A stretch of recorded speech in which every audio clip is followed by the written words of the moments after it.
ये बीजेपी के महायोद्धा 67 हैं। हालांकि अभी 23 नाम आने बाकी हैं क्योंकि 90 विधानसभा की सीटें। देवेंद्र कथुरिया एसोसिएटेड एडिटर जुड़ रहे हमारे साथ पानीपत।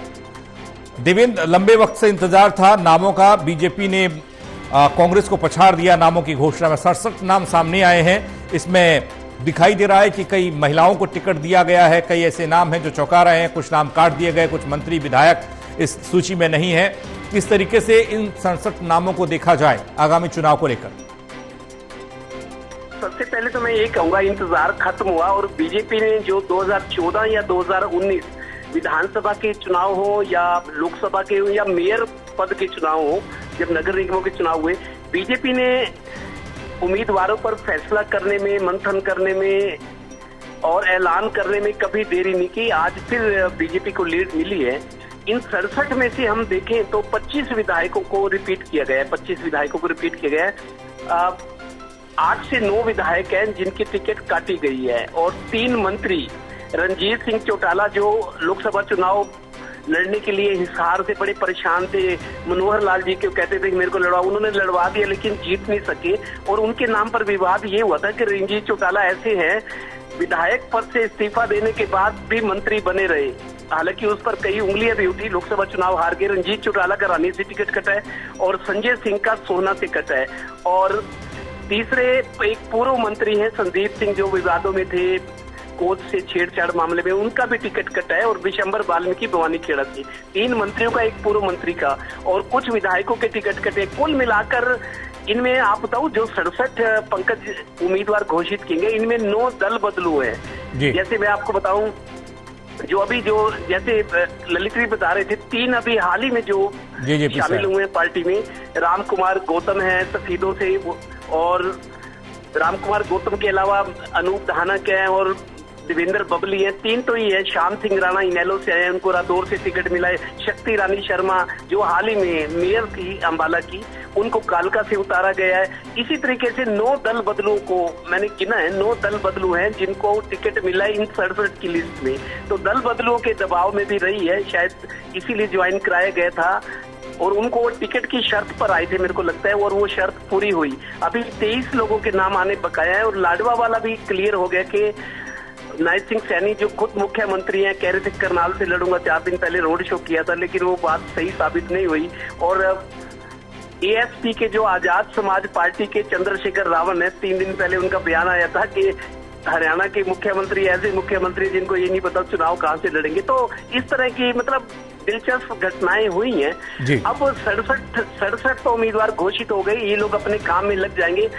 पानीपत की खास बात है, पानीपत में 4 टिकट अनाउंस हो गए हैं। हालांकि कई जिले ऐसे कम हैं जिनमें सभी टिकटें, पानीपत में 4 विधानसभा प्रमोद विज को रिपीट किया गया है, दूसरी बार महिपाल ढांडा को तीसरी बार रिपीट किया गया है, और कृष्ण पवार इसराना से, वहां बहुत ज्यादा चर्चा थी अशोक तंवर को पार्टी लड़वाएगी, लेकिन अशोक तंवर नीलोखेड़ी से इंटरेस्टेड थे। आखिरकार राज्यसभा सांसद कृष्ण पवार को उतारा गया इसराना में फिर, क्योंकि उनकी शराफत, कृष्ण पवार की शराफत और पार्टी के प्रति निष्ठा, मेरे को लगता है उनको इनाम दिया गया। लेकिन ये भी बात है कि राज्यसभा की सीट उनकी फिर खाली हो जाएगी। जैसे दीपेंद्र हुड्डा की हुई तो अब कृष्ण पवार की भी सीट खाली होगी, उनको इस राणा से उतारा गया। चौथा नया नाम जो है मनमोहन बढ़ाना, जो फरीदाबाद से आए, बामुश्किल 1 महीना हुआ है उनको जी। हालांकि उनके पिता करतार बढ़ाना जो थे वहां से विधायक थे, पूर्व मंत्री थे। मनमोहन बढ़ाना नया नाम है, लेकिन बाकी तीनों को रिपीट किया गया है। और कुल मिलाकर जैसे लाडवा से चले, लाडवा में आपको बता दूं, लाडवा सेफ सीट मानी जा रही है नायब सिंह सैनी के लिए। लाडवा में बताते हैं सबसे ज्यादा सैनी वोटर्स हैं, जहां मतलब बहुत उनके लिए कंफर्ट जोन हम मान सकते हैं। लेकिन अब समस्या ये है, लाडवा में शेर सिंह बड़शामी और दूसरी एक विपक्ष की पार्टी, दोनों जाट नेता हैं, उनके सामने नायब सिंह सैनी है। समीकरणों के हिसाब से देखें तो मुख्यमंत्री पद के दावेदार हैं, फिर अगली बार सरकार बनती है, सीएम कैंडिडेट जिसको हम कह सकते हैं। लेकिन इनके आगे जो 2 उम्मीदवार हैं वो भी बड़े अनुभवी हैं, इनेलो के जो है, और वो दूसरे जो दोनों हैं, मेरे को लगता है अगर वो कहीं आपस में फ्रेंडली मैच कर दें या कुछ मैच फिक्सिंग हो जाए तो फिर दिक्कत हो सकती है। लेकिन सेफ सीट चुनी गई है नायब सिंह सैनी के लिए। कुल मिलाकर ये स्थिति जो है, ये सूची जो है इंटरेस्टिंग है। बाकी 23 में जो फंसी हुई सीटें हैं, पानीपत ग्रामीण की सीट कांग्रेस के लिए फंसी हुई है, बीजेपी ने तो उतार दिया, ग्रामीण की सीट पे कांग्रेस किसको उतार दिया, बहुत कुछ जातीय समीकरणों पर निर्भर करेगा।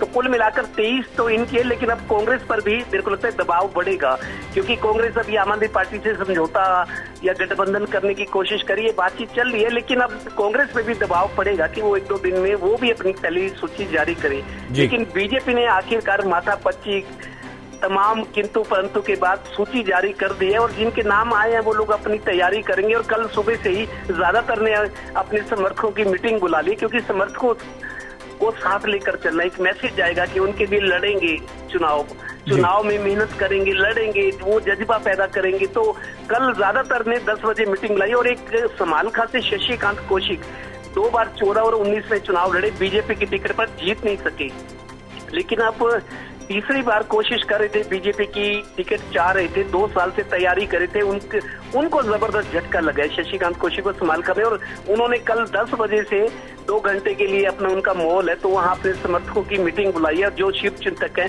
मेरे को लगता है कोई अनाउंस कर सकते हैं, कोई कदम उठा सकते हैं।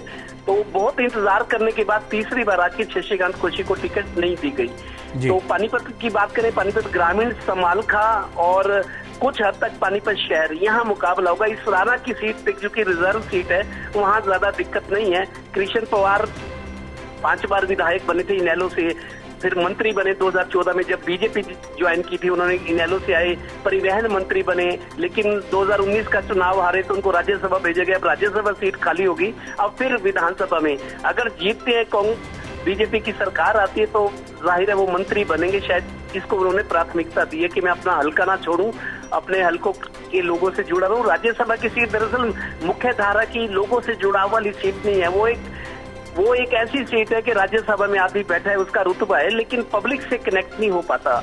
तो विधानसभा चुनाव की कोशिश कर रहे थे, आखिर पार्टी ने उनको टिकट दिया। इसके लिए समझता हूँ कि कृष्ण पवार की शराफत और पार्टी के प्रति निष्ठा, मेहनत, मेरे को लगता है उस आधार पर उनको टिकट दिया गया। कुल मिलाकर स्थिति दिलचस्प हुई है। अब जब तक कांग्रेस की टिकट नहीं आती और बाकी बीजेपी की 23 नहीं आती, मेरे को लगता है 2 से 3 दिन का टाइम लगे। और कल से वैसे भी नामांकन शुरू हो रहा है, 5 तारीख से 5 से 12 तक नामांकन है। संडे को दिन छुट्टी रहेगी, नहीं भरा जा सकेगा, और टाइमिंग 11 से 3 बजे तक 4 घंटे का टाइम है।